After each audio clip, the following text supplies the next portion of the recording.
What is the relationship between language labels and emotion?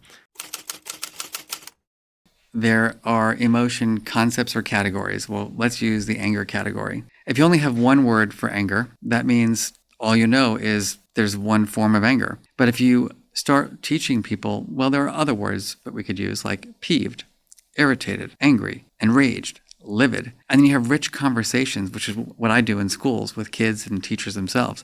Like when you're feeling peeved, like what are the things that make you feel peeved versus the things that make you feel enraged? What does it feel like in your body when you're feeling that way? This is a big deal for me in terms of having a common language within a community to talk about emotion. Because right now, we're in a crisis of anxiety. I'm not 100% bought into that. I think that people use the word anxiety improperly. Anxiety is about uncertainty about the future, if we're going to define it. It's different than stress.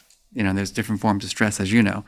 But the distress, is usually when you have too many demands and not enough resources, which is different than when you're overwhelmed, which is I'm just saturated, I can't even figure out what's going on anymore, which is also different from fear.